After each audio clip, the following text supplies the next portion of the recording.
കാത്തുരക്ഷിക്കട്ടെ, അള്ളാഹു കാത്തുരക്ഷിക്കട്ടെ. നമ്മൾ റമദാനൊക്കെ അങ്ങനെയാണ് സാധാരണ ഉണ്ടാവാറ്. ലൈലത്തുൽ ഖദറിനൊക്കെ കരഞ്ഞു ദ്വാരന്നിട്ട് ഇമാമും മമ്മൂമിങ്ങളൊക്കെ യാ അള്ളാഹ് എന്തോ ഒരു കരച്ചിൽ, ടവ്വല് മുഴുവൻ നനഞ്ഞു. അതേ കുട്ടികൾ തന്നെ 2 ദിവസം കഴിഞ്ഞ് പെരുന്നാളായാൽ ഒരു ഏതോ മക്കളാ, പിന്നെ ആ കണ്ട കുട്ടികളെ അല്ല. സുബ്ഹാനല്ലാഹ്, ഇതെന്ത് കഥ, ഇതെന്തോ ഒരു നാടകമോ നമ്മൾ കളിക്കുന്നത് അള്ളാഹിനെ പറ്റിക്ക്. സുബ്ഹാനല്ലാഹ്, നമ്മൾ എന്തായി ചെയ്തു കൂട്ടുന്നത്?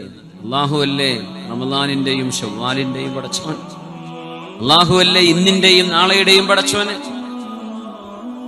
അള്ളാഹു അല്ലേ നമ്മളെ ഇന്നും നാളെയും നൽകിയത്? അവനല്ലേ ജീവിപ്പിക്കുന്നതും മരിപ്പിക്കുന്നതിനും എല്ലാം അള്ളാഹു അല്ലേ?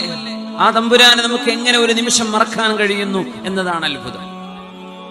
സുബ്ഹാനല്ലാഹ്, തിന്മ ചെയ്യുന്ന ആളുകളെ തിന്മയിലേക്ക് നോക്കുന്നത് മൂക്കത്ത് വന്നു നിൽക്കുന്ന കദ്ദുബാബിൻ വഖഅ അലാ അൻഫിഹി, മൂക്കിന്റെ മീതെ വന്നിരിക്കുന്ന ഒരു ഈച്ച പോലെ.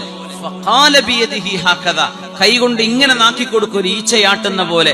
അത്രയേ അവര് കള്ളുകുടിച്ചതും അവര് കൊഞ്ചിക്കുഴഞ്ഞതും അവര് തോന്നിവാസം ചെയ്തതും അവര് അന്യ പെണ്ണിന്റെ കൂടെ ബീച്ചിലും അവിടെ കറങ്ങിത്തിരിഞ്ഞതും അതൊക്കെ അങ്ങനെ അതൊക്കെ എല്ലാരും ചെയ്യുന്നതല്ലേ? അതൊക്കെ ഇപ്പൊ ഇല്ലാതെ ആണാവാൻ പറ്റുമോ? ഇങ്ങനെ നിസ്സാരമായി ഒരു ഈച്ചയാട്ടുന്ന പോലെ ഫാജിറിന്റെ അടയാളം അതാണെന്ന് മഹാനായ ഇബ്നു മസ്ഊദ് റളിയല്ലാഹു അൻഹു സ്വഹീഹുൽ ബുഖാരിയിൽ വന്ന അഥറാണിത്. അവരങ്ങനെയാ കാണുക. മുഅ്മിനായ മനുഷ്യൻ അങ്ങനെയല്ല, ഒരു മലങ്ങ തലയിലേക്ക് വീഴാൻ നിൽക്കുന്ന പോലെ. ഈ ഒരു വ്യത്യാസം ഈമാനിന്റെയും കുഫറിന്റെയും ഫുജൂറിന്റെയും ഇടയിലുണ്ട്. അല്ലാഹു നമ്മ മുഅ്മിനീങ്ങളുടെ ഭാഗങ്ങളിൽ ചേർത്തു തരട്ടെ. ആമീൻ യാ റബ്ബൽ ആലമീൻ.